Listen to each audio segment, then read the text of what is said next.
Arcanjo Xangô, Xangô, Olá a todas e todos. É Isabela Loures, ledora de audiolivros para pessoas com deficiência visual. Estamos mais uma vez aqui na Rádio Teletema, Espaço da Inclusão, no programa Momento do Audiolivro. Hoje eu vou apresentar para vocês a leitura de um conto da grande escritora brasileira Conceição Evaristo.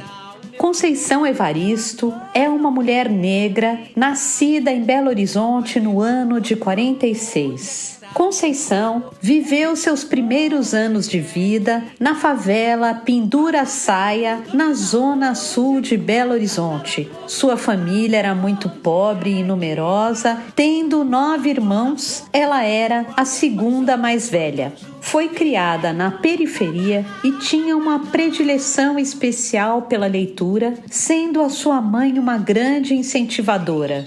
Mais tarde, na sua vida, ela saiu da favela e conseguiu conciliar os estudos de curso normal enquanto trabalhava de empregada doméstica. Concluiu seus estudos em 1971 e aos 27 anos se mudou para o Rio de Janeiro, onde passou num concurso público para magistério. Em 1987, prestou o vestibular para letras e ingressou na Universidade Federal do Rio de Janeiro. Nesta época, ela entrou em contato com o grupo Quilomboje, que a incentivou a iniciar na escrita, tendo ela, já naqueles primeiros anos da década de 90, publicado seus primeiros trabalhos de escrita na série Cadernos Negros, publicada pela organização do grupo Quilomboje. Entre os anos de 1992 a 1996, cursou um mestrado em Letras e Literatura Brasileira na PUC do Rio. A sua dissertação chamava-se Literatura Negra, uma poética da nossa afro-brasilidade. Assim, a partir de 1999, ela passou a lecionar na Universidade Federal Fluminense. Em 2008, ingressou no doutorado em Letras Literatura Comparada da Universidade Federal Fluminense. Após o seu doutoramento, ela foi professora em diversas instituições, entre elas Middlebury College, a PUC do Rio, a Universidade do Estado da Bahia, Universidade Regional Integrada do Alto Uruguai e das Missões, Universidade Federal de Minas Gerais. A sua literatura tem o foco e o interesse na população afro-brasileira, abordando sem meias palavras a pobreza e a violência urbana que acometem o povo preto e pobre. Conceição Evaristo, na sua escrita, não nos poupa das emoções difíceis, dos caminhos difíceis e dolorosos, que é testemunhar a condição violenta, pobre, difícil, massacrante da população pobre e preta das periferias brasileiras. Nesse livro, cujo conto leremos hoje, chamado Olhos d'Água, Conceição Evaristo vai tecer a história de diversas mulheres, como Ana da Venga, Duzu Querença, Natalina, Luamanda, Cida e a menina Zaita. Essas diversas mulheres que representam na realidade a condição das mulheres nestas massacrantes condições de vida que acabamos de citar. Mulheres que têm vida de ferro, equilibrando-se na corda bamba da vida. Nesse livro Olhos d'Água, um desfile de mães, filhas, avós, amantes, homens e mulheres, todos evocando seus vínculos e dilemas sociais, sexuais e existenciais, vão se mostrar a nós nas mais diversas e duras condições enfrentadas pela comunidade afro-brasileira. Antes da apresentação do conto, porém, eu vou deixar aqui para vocês um trecho do evento em homenagem a Conceição Evaristo que o Banco Itaú promoveu no ano de 2019. Vale dizer também que este livro, Olhos d'Água, concedeu a Conceição Evaristo o Prêmio Jabuti de Literatura no ano de 2015. Conceição Evaristo tem se candidatado também a uma cadeira na Academia Brasileira de Letras. Vamos então agora ao depoimento da própria escritora e então ao conto inaugural do livro de mesmo nome, Olhos d'Água. Desprotegidos pela sorte, jogados na sarjeta, dormindo no vão dos viadutos, debaixo das pontes de muletas. Trabalhadores na construção civil, no comércio de escravos, motoristas, trocadores, prostitutas, traficantes, moendo o osso do dia, virando a noite, trocando o dia pelo breu da noite.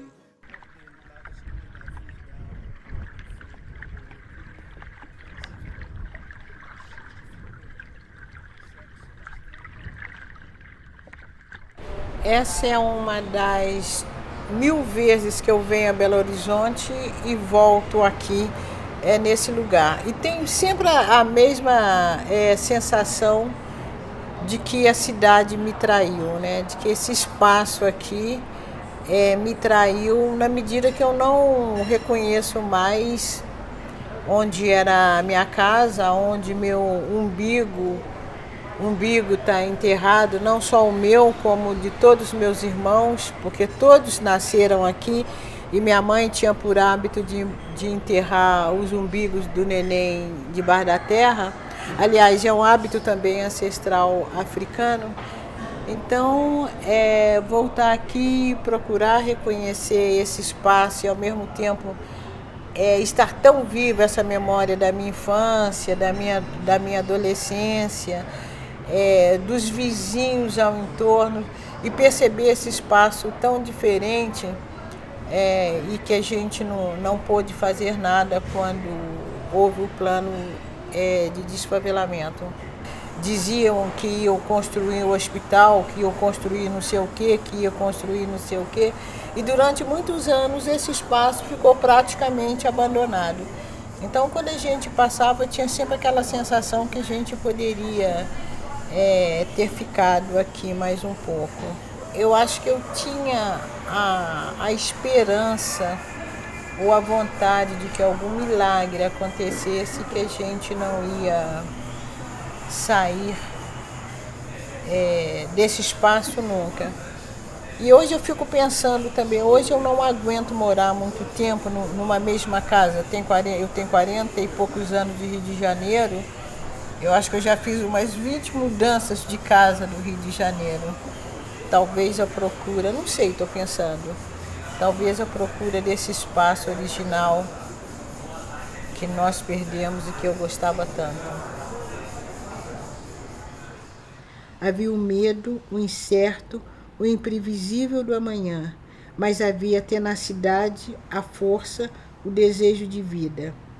Maria Nova tinha feito no dia anterior as provas finais, despedido dos professores, dos colegas e amigos.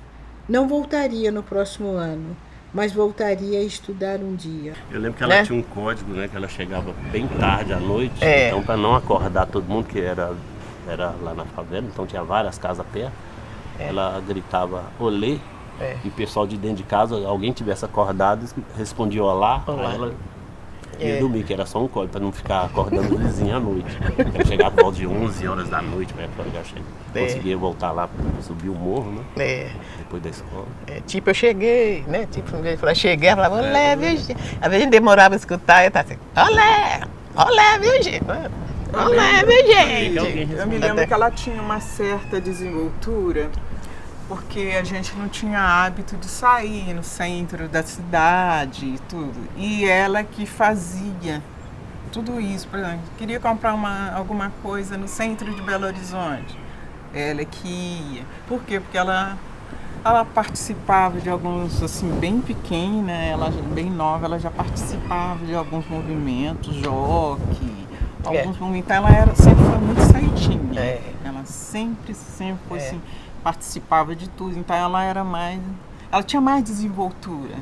Maria Nova contemplou durante muito tempo o pôr do sol. Teve vontade de ler e escrever alguma coisa, mas já tinha guardado os livros e os cadernos num caixote que sempre lhe servira de cadeira ou de mesa quando ela se assentava no chão. A noite veio caindo lenta e carregada de pontos luminosos lá no céu. Aquela seria a sua última noite na favela. Eu digo com muita veemência, na verdade, esse espaço é meu. Na medida que é meu não, é nosso, né? De toda uma comunidade que viveu aqui, na medida que as nossas vidas, né? Todo o princípio de nossa vida está plantado aqui. Então eu sinto que toda uma geografia afetiva que me pertencia dentro desse espaço, toda essa geografia afetiva, ela foi agredida. E eu me lembro, uma das sensações que eu tenho quando eu estou nesse espaço e que eu ando em Belo Horizonte e vejo uma cidade tão modificada, é como se o meu corpo fisicamente tivesse sido agredido. Ela morava com o marido da minha tia, que as nossas casas eram vizinhas lá na favela. Era só uma cerca. Mas aí ela morava mais, a minha tia não tinha filhos, né? Aí ela morava. Tinha mais espaço a casa, por questão de espaço, ela dormia sempre lá na casa da minha tia. E aí essa minha tia, querendo ou não, tinha a vida assim um pouquinho melhor que a gente, embora tava todo mundo mesmo. Mas porque o marido dela já era trabalhador antigo, na época já era aposentado, então tinha uma renda mais estável. Então por essa tia ter a vida melhor, assim, digamos, entre aspas, né? Às vezes tinha lá um bolo, minha tia fazia um bolinho à tarde, a Conceição conseguia passar debaixo da cena. Nessas imediações estava situado o beco, um dos becos que me levava até a minha casa. Por que eu calculo que é nessa direção? Mas essa área aqui já era barranco, não tinha essa rua. Isso aqui tudo fazia parte do barranco, não tinha esse asfalto. Na verdade, o barranco começava nessa rua de baixo, que era a Rua Albita. E ali no centro tem onde tem a rotatória, ali no centro ficava a torneira de baixo. Nos raros momentos de folga, ela sempre escrevia alguma coisa aqui. Ela, na casa dessa minha tia, no quarto dela, no cantinho dela lá, tinha sempre umas pilhas de papéis escritos. Então assim, parece que ela já fazia rascunho de algumas coisas. Sempre tinha rascunho. Cadernos escritos, né? Agora não sei assim se hoje em dia ela aproveitou alguma coisa, porque nela mudar para o Rio, não sei se ela conseguiu levar muita coisa física. Ela deve ter levado na memória coisa que ela já tinha escrito, se perdeu, porque a gente mudou para aqui e também não tinha condição de trazer tudo que tinha lá, né? Então acabou, como o que ela não conseguiu levar para ela de físico ficou como lixo lá na favela. Um dia, agora, ela já sabia qual seria sua ferramenta, a escrita. Um dia, ela haveria de narrar, de fazer soar, de soltar as vozes, os murmúrios, os silêncios, o grito abafado que existia, que era de cada um e de todos. Maria Nova um dia escreveria a fala de seu povo. Olha, para mim, todas as memórias devem ser relembradas. Mesmo as memórias doloridas. Eu sei, por exemplo, a minha família, a gente tem muito hábito de relembrar as memórias doloridas, sempre numa atitude de celebrar o presente, de celebrar aquilo que a gente conseguiu vencer. No caso específico dessa região, eu não deixaria nenhuma memória de fora. Pelo contrário, lamento aquelas que eu não consigo relembrar. Agora, as memórias doloridas também, elas são boas lembranças quando você consegue realmente sair daquele estado de dor. No caso, por exemplo, dos brasileiros e dos afro-brasileiros, a gente traz a memória da escravidão para celebrar a resistência. Não há, por exemplo, como pensar na história do Brasil, na memória brasileira, sem pensar a memória da escravidão, mas sempre pensar essa memória dolorida também como um espaço de resistência.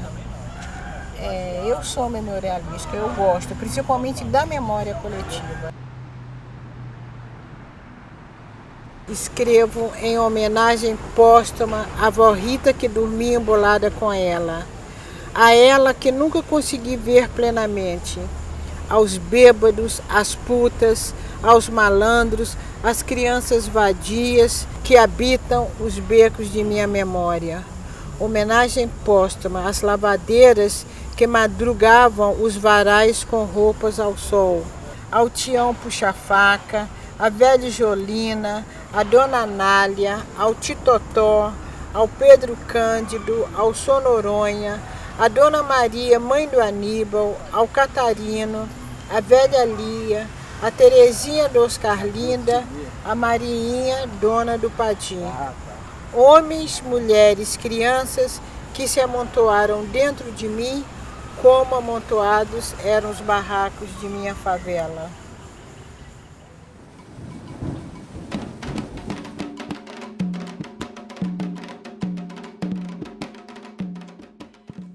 Primeiro conto do livro, Olhos d'Água. Uma noite, há anos, acordei bruscamente e uma estranha pergunta explodiu de minha boca. De que cor eram os olhos de minha mãe? Atordoada, custei reconhecer o quarto da nova casa em que eu estava morando e não conseguia me lembrar de como havia chegado até ali. E a insistente pergunta martelando, de que cor eram os olhos de minha mãe? Aquela indagação havia surgido há dias, há meses, posso dizer. Entre um afazer e outro, eu me pegava pensando de que cor seriam os olhos de minha mãe. E o que a princípio tinha sido um mero pensamento interrogativo, naquela noite se transformou em uma dolorosa pergunta carregada de um tom acusativo. Então eu não sabia de que cor eram os olhos de minha mãe? Sendo a primeira de 7 filhas, desde cedo busquei dar conta de minhas próprias dificuldades. Cresci rápido, passando por uma breve adolescência. Sempre ao lado de minha mãe, aprendi a conhecê-la. Decifrava o seu silêncio nas horas de dificuldades, como também sabia reconhecer em seus gestos prenúncios de possíveis alegrias. Naquele momento, entretanto, me descobria cheia de culpa por não recordar de que cor seriam seus olhos. Eu achava tudo muito estranho, pois me lembrava nitidamente de vários detalhes do corpo dela, da unha encravada, do dedo mindinho do pé esquerdo, da verruga que se perdia no meio, uma cabeleira crespa e bela. Um dia, brincando de pentear boneca, a alegria que a mãe nos dava quando, deixando por uns momentos o lava-lava, o passa-passa das roupagens alheias e se tornava uma grande boneca negra para as filhas, descobrimos uma bolinha escondida bem no couro cabeludo dela. Pensamos que fosse carrapato. A mãe cochilava e uma das minhas irmãs aflita, querendo livrar a boneca-mãe daquele padecer, puxou rápido o bichinho. A mãe e nós rimos e rimos e rimos de nosso engano. A mãe riu tanto das lágrimas escorrerem. Mas de que cor eram os olhos dela? Eu me lembrava também de algumas histórias da infância de minha mãe. Ela havia nascido em um lugar perdido no interior de Minas. Ali as crianças andavam nuas até bem grandinhas. As meninas, assim que os seios começavam a brotar, ganhavam roupas antes dos meninos. Às vezes, as histórias da infância de minha mãe confundiam-se com as de minha própria infância. Lembro-me de que muitas vezes, quando a mãe cozinhava, da panela subia cheiro algum. Era como se cozinhasse ali apenas o nosso desespero, o desejo de alimento. As labaredas sob as águas solitárias que fervia na panela, cheia de fome, pareciam debochar do vazio do nosso estômago, ignorando nossas bocas infantis em que as línguas brincavam a salivar sonho de comida. E era justamente nesses dias de par com nenhum alimento que ela mais brincava com as filhas. Nessas ocasiões, a brincadeira preferida era aquela em que a mãe era a senhora, a rainha. Ela se assentava em seu trono, um pequeno banquinho de madeira. Felizes escolhíamos flores cultivadas em um pequeno pedaço de terra que circundava o nosso barraco. As flores eram depois solenemente distribuídas por seus cabelos, braços e colo. E diante dela fazíamos reverências à senhora. Postávamos deitadas no chão e batíamos cabeça para a rainha. Nós, princesas em volta dela, cantávamos, dançávamos, sorríamos. A mãe só ria de uma maneira triste e com um sorriso molhado. Mas de que cor eram os olhos de minha mãe? Eu sabia desde aquela época que a mãe inventava esses outros jogos para distrair a nossa fome. E a nossa fome se distraía. Às vezes, no final da tarde, antes que a noite tomasse conta do tempo, ela se sentava à soleira da porta e juntas ficávamos contemplando as artes das nuvens no céu. Umas viravam carneirinhos, outras cachorrinhos, algumas gigantes adormecidos, e havia aquelas que eram só nuvens, algodão doce. A mãe então espichava o braço que ia até o céu, colhia aquela nuvem, repartia em pedacinhos e enfiava rápido na boca de cada uma de nós. Tudo tinha de ser muito rápido, antes que a nuvem derretesse e com ela os nossos sonhos se esvaecessem também. Mas de que cor eram os olhos de minha mãe? Lembro-me ainda do temor de minha mãe nos dias de fortes chuvas. Em cima da cama, agarrada a nós, ela nos protegia com seu abraço e com os olhos alagados de prantos balbuciava as rezas a Santa Bárbara, temendo que o nosso frágil barraco desabasse sobre nós. E eu não sei se o lamento pranto de minha mãe, se o barulho da chuva, sei que tudo me causava a sensação de que a nossa casa balançava ao vento. Nesses momentos, os olhos de minha mãe se confundiam com os olhos da natureza. Chovia, chorava. Chorava, chovia. Então, por que eu não conseguia lembrar a cor dos olhos dela? E naquela noite a pergunta continuava me atormentando. Havia anos que eu estava fora de minha cidade natal. Saíra da minha casa em busca de melhor condição de vida para mim e para minha família. Ela e minhas irmãs tinham ficado para trás. Mas eu nunca esquecera a minha mãe. Reconheci a importância dela na minha vida, não só dela, mas de minhas tias e de todas as mulheres de minha família. E também, já naquela época, eu entoava cantos de louvor a todas nossas ancestrais que desde a África vinham arando a terra da vida com as suas próprias mãos, palavras e sangue. Não, eu não esqueço essas senhoras, nossas iabás, donas de tantas sabedorias.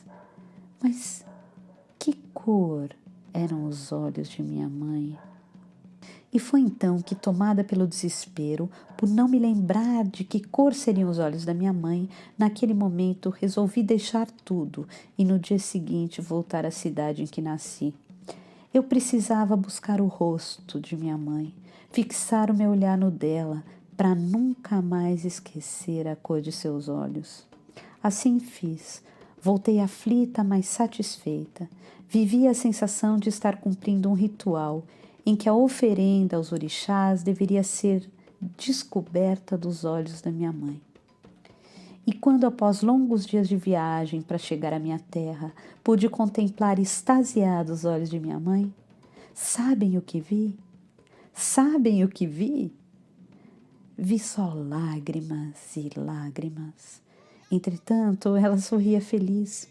Mas eram tantas lágrimas que eu me perguntei se minha mãe tinha os olhos ou rios caudalosos sobre a face.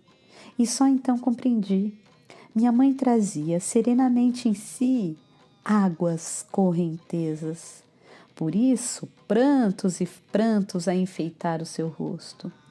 A cor dos olhos de minha mãe era a cor de olhos d'água, água de mamãe Oxum, rios calmos, mais profundos e enganosos para quem contempla a vida apenas pela superfície. Sim, águas de mamãe Oxum. Abracei a mãe, encostei meu rosto no dela e pedi proteção. Senti as lágrimas dela se misturarem às minhas. Hoje, quando já alcancei a cor dos olhos de minha mãe, tento descobrir a cor dos olhos de minha filha. Faço a brincadeira em que os olhos de uma se tornam o espelho para os olhos da outra. E um dia desses me surpreendi com um gesto da minha menina. Quando nós duas estávamos nesse doce jogo, ela tocou suavemente no meu rosto, me contemplando intensamente. Enquanto jogava o olhar dela no meu, perguntou baixinho, mas tão baixinho, como se fosse uma pergunta para ela mesma, ou como estivesse buscando e encontrando a revelação de um mistério ou de um grande segredo.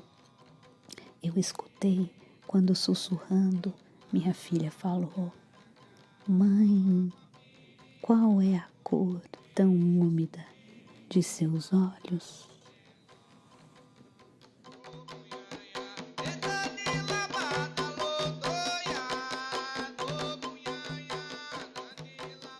Espero que tenham gostado dessa experiência com Conceição Evaristo. Este conto e todos os demais 13 outros que seguem no livro estão postados no nosso canal do YouTube para todos lerem na playlist Olhos d'Água. Mais uma vez, eu agradeço à Rádio Teletema, Espaço da Inclusão, por essa parceria aqui no nosso quadro Momento do Audiolivro. Tenham todos uma ótima semana, um abraço e até domingo que vem.